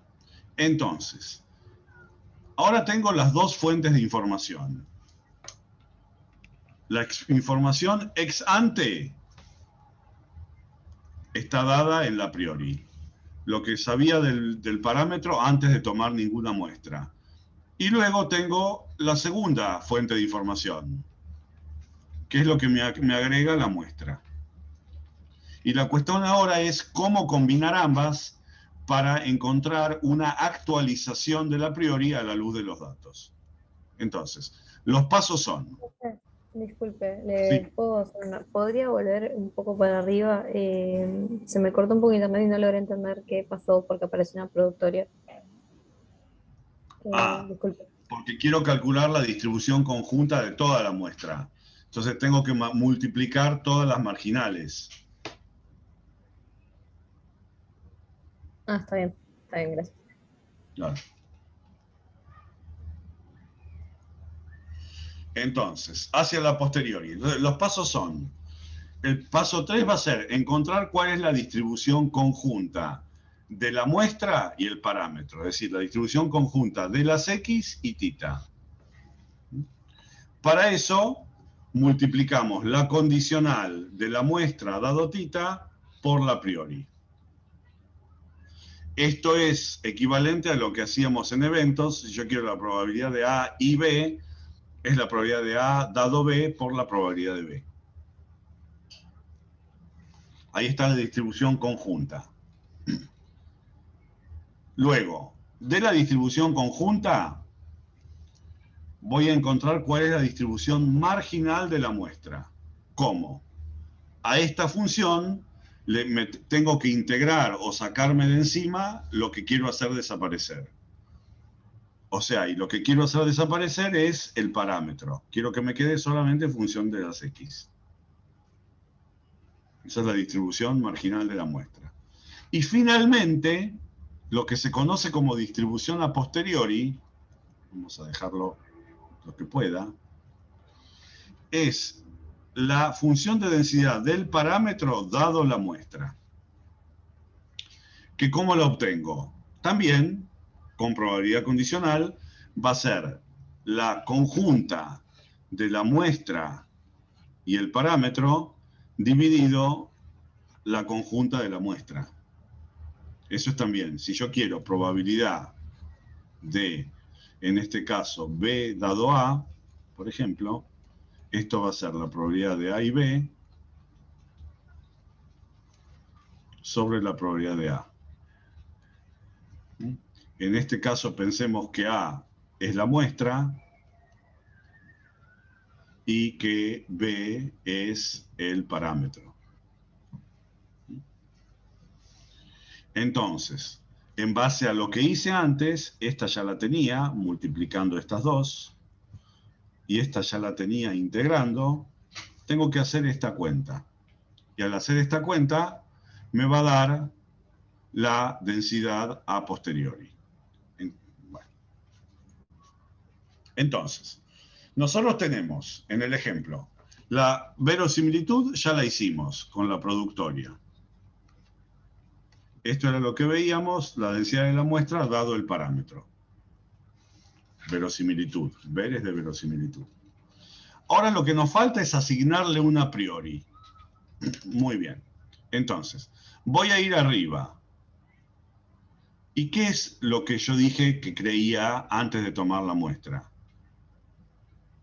Yo creía que sin tomar ninguna muestra, la proporción de mujeres iba a ser reflejada por esta curva azul. Bueno, entonces, ¿cómo es esa curva azul? Entonces, lo que yo tengo que hacer ahora es decir qué fórmula matemática tiene esa forma azul. Bueno, y acá hay muchas posibilidades y vamos a hablar más de eso, ¿sí?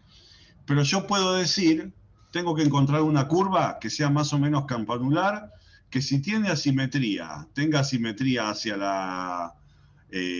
o sea, que si hay desvíos, los desvíos más probables sean para arriba y no para abajo, es decir, asimetría con cola a la derecha, que tenga media en un medio y que tenga forma campanular. Hay muchas opciones para elegir una función que cumpla con esas propiedades. Una opción es dentro de la familia beta encontrar una beta tal que cumpla con esto. Ustedes saben que la beta tiene dos parámetros, ¿no? Por ejemplo, si yo tomo una beta 1, 1, la media de la beta va a ser un medio.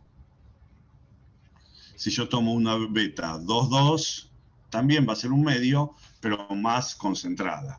Tengo que elegir una beta que respete lo que yo dibujé acá.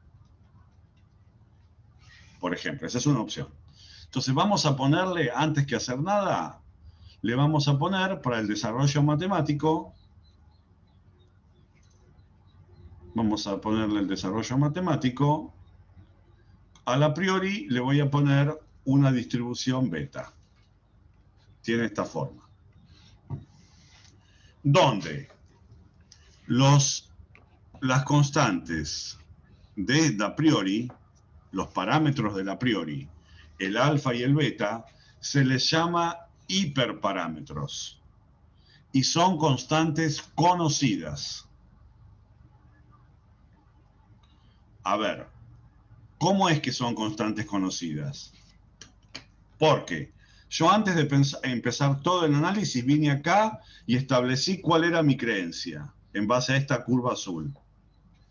Entonces, ahora lo que hago es, dentro de la familia beta, elegir cuál es el alfa y el beta que corresponden a esa curva azul. Por ejemplo, no sé, 3 y 3, o lo que sea. Lo vamos a dejar genérico para ver la fórmula nada más. Pero el traducir es el darle valores numéricos a esos hiperparámetros, ¿sí? Se le llama proceso de elucidación del a priori. ¿Mm? Pero lo que tiene que quedar claro es que el alfa y el beta son constantes conocidas y surgen de un proceso de elucidar a priori, o lo que se hace, si uno no tiene ni idea, por ejemplo, uno se sienta con un demógrafo y le dice, bueno, mire, todavía no tomé la muestra. Uno le pone diversos gráficos de diversas distribuciones beta, ¿no? Con alfa 1, beta 2, alfa 3, beta 4, etc. Y uno le muestra el gráfico y le dice, bueno, elíjame, antes de tomar la muestra, ¿cuál usted cree que es el que más representa su creencia?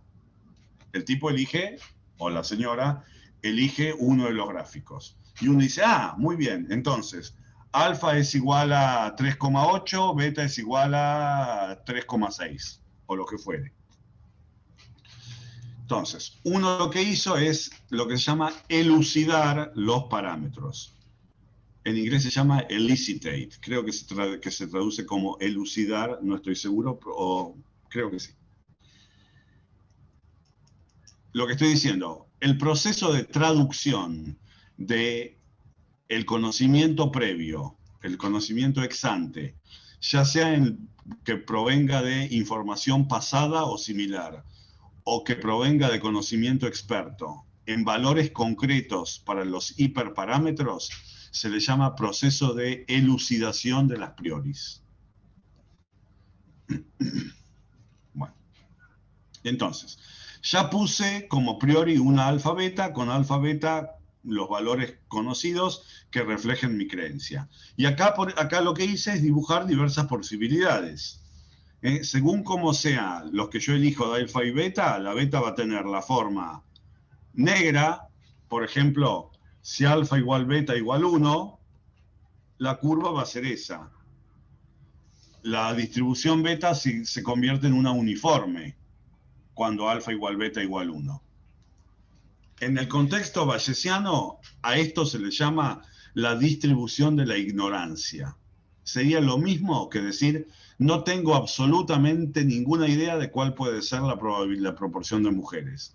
Porque sería exactamente idéntico a decir, cualquier número entre 0 y 1 es igualmente verosímil. Eso rara vez es. Entonces, si yo le cambio, en lugar de alfa, beta igual 1, le pongo otros valores, puedo tener curvas como esta verde, o como esta celeste, o como esta colorada, según los valores que le dé. Yo tengo que elegir aquella que mejor represente lo que me dice un demógrafo, o lo que yo veo de ajustar una distribución a los datos del último censo, por ejemplo. Bueno, entonces, una vez que tengo esto, lo que hago es hacer las cuentas. Calculo cuál es la conjunta multiplicando la verosimilitud por la a priori. Ahora se convierte en un problema matemático. Lo siguiente que tengo que hacer es encontrar la marginal de la muestra. O sea, tengo que integrar afuera el parámetro, tita. Esto es lo que tengo que hacer acá. Y eso es un problema matemático. ¿Qué pasa? Me avivo de que me va a simplificar muchísimo la vida. A ver, si yo quiero integrar acá, ¿qué es lo que va a pasar? Fíjense. A ver, hago esta cuenta, ¿no es cierto? Borrémosle lo que le agregué que no necesito. ¿Por qué? herramientas.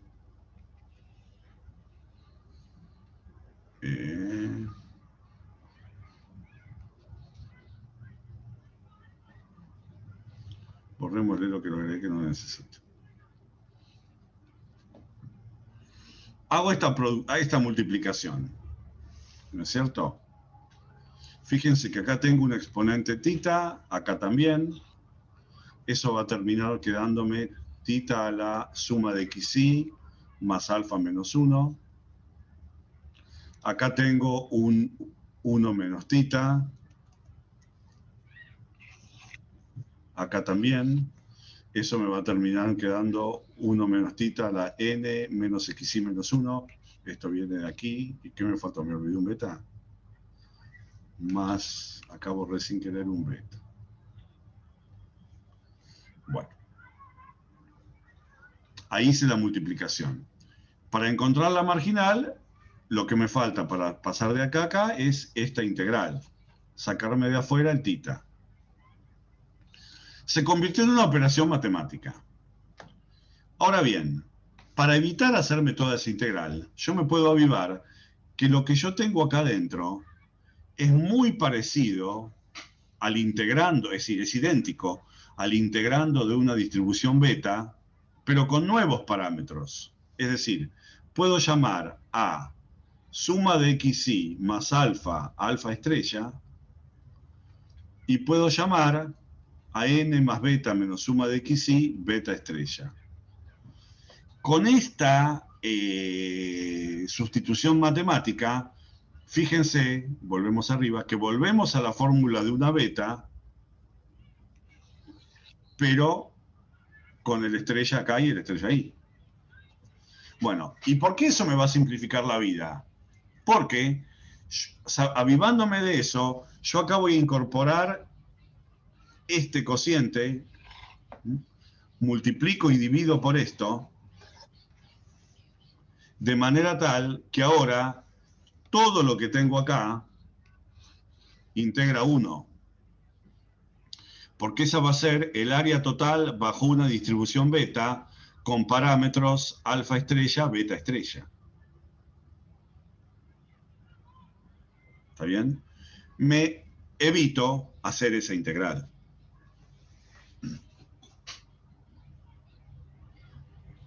Para eso es que sirve reconocer las distribuciones.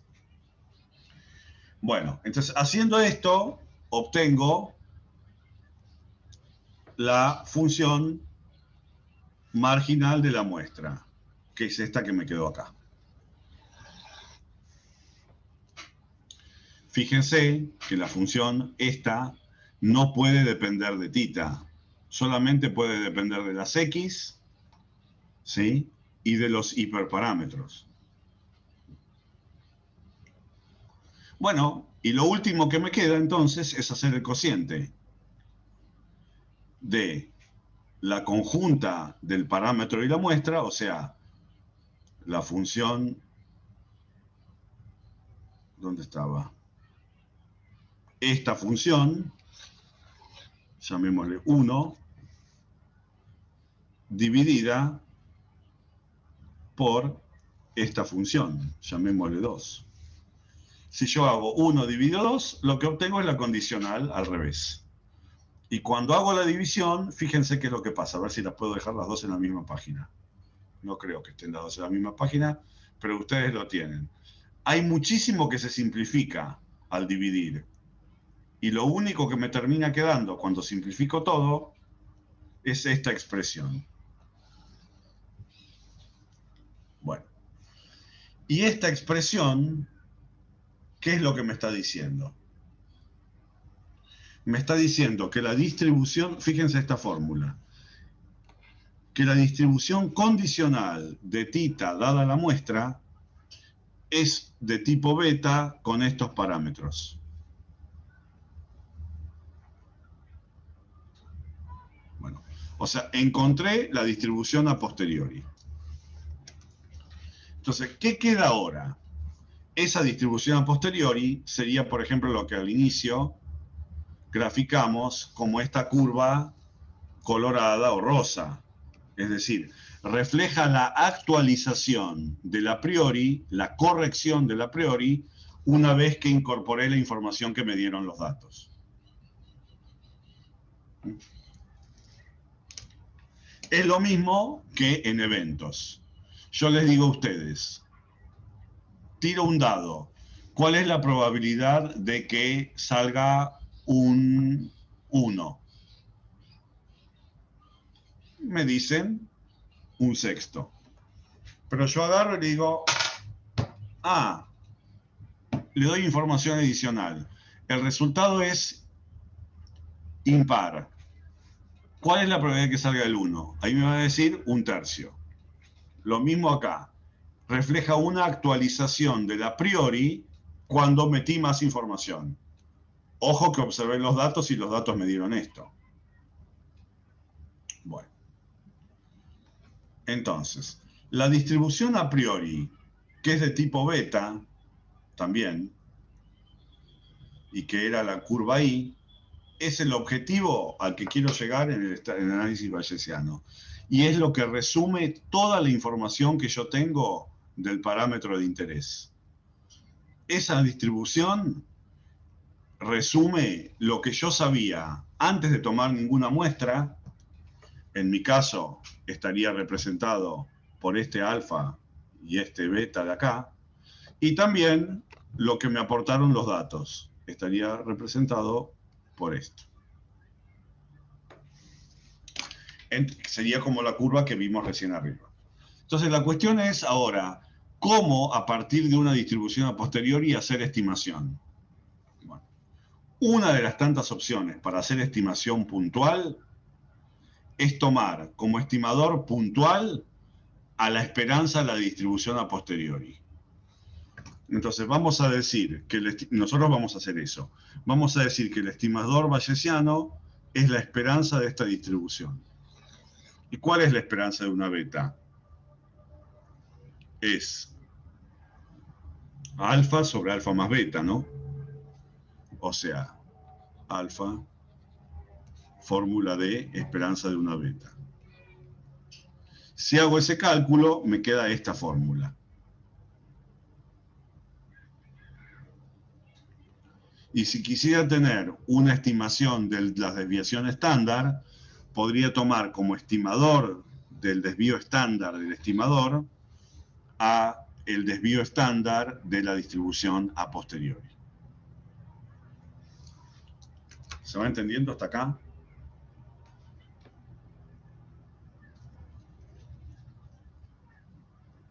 Bueno. Nada. Quiero continuar la clase que viene con el ejemplo y la observación, pero quiero que lean ustedes. Está bien, quiero que lean ustedes antes de seguir con los ejemplos. Perfecto. Esperen que guardo esto.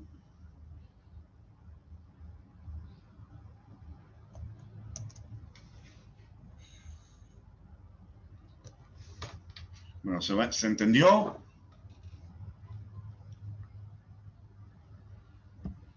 Sí, creo que sí. Sí, ya sé, es difícil que entiendan de una. Pero entonces la cuestión es, lean, lo que les recomiendo es, lean del libro Estadística Bayesiana, vuelvan sobre este apunte, ¿sí? Si quieren animarse y meterle algún ejercicio, ya métanle, por lo menos alguno, al más simple. Y seguimos con más ejemplos y más conceptos la vez que viene. Yo voy a subir a la página esto, como siempre, y voy a subir algo más. El año pasado di una charla cortita, un video de 20 minutos, enseñando estadística bayesiana, en un congreso, que me pidieron que diera una charla de didáctica de la estadística. Y elegí este tema. Así que voy a ver si encuentro eso y se los pongo también. Son solo 20 minutos. Por supuesto que no lo van a poder entender todo hasta que no vean todo el tema, pero por lo menos les sirve como una buena introducción. Entonces, el plan para ustedes es terminar con máxima verosimilitud, traerme alguna duda si es que la hay, es leer del libro Estadística Bayesiana, de este apunte y ver el video, también venir con alguna duda si es que la hay, espero que sí, y continuar con los ejemplos. ¿Y algo más les iba a decir? La clase que viene seguimos con este tema entonces. La clase que viene seguimos con Estadística Bayesiana, sí. Y la clase que viene, ¿qué día es? La clase que viene, para el que quiera, la voy a dar desde la facultad. O sea que la voy a transmitir desde la facultad, puede ir presencial, en el aula 104. Bien. El que no quiere ir no tiene por qué. Es decir, lo único que voy a hacer es llevarme la laptop, la cámara al aula, y si alguien está en persona y poner la pantalla en el aula, si alguien está en el aula puede hacer, y de paso, si tiene ganas, hacerme preguntas cara a cara, que a veces es más fácil y qué sé yo, tiene otro gusto, ¿no? Y si no, también la puede seguir desde la clase, va a quedar grabada, lo mismo que siempre. ¿El tema de test de hipótesis lo vamos a ver con vos o en la clase del miércoles? No, el tema de hipótesis con Maxi. ¿Y con vos qué tema faltaría ver además de este? Ah, muy bien, muy buena pregunta. Por supuesto que a mí me pueden hacer, tanto como a mí como a Maxi, nos pueden hacer preguntas de temas cruzados, ¿no? Pero conmigo, aparte de estadística bayesiana, me falta dar, ¿qué entra, no es cierto? Me falta dar del programa y que entra en los parciales y en los finales de este año, me falta dar suficiencia y teorema de Rao-Blackwell, ¿sí? Y que no entra este año, me falta cerrar con Lawrence Gini, que cierro rápido, y voy a hacer una introducción a algo que se llama Length Bias Sampling, un muestreo sesgado por tamaño, que este año no va a entrar, pero que es muy interesante, y el año que viene sí va a entrar. Bien. Y también, por lo menos, los rudimentos de cómo es la distribución asintótica de los estimadores máximo verosímil. Pero esas tres últimas cosas que le digo no entran. Lo que sí o sí entra es toda estadística bayesiana, suficiencia y teorema de Rao-Blackwell.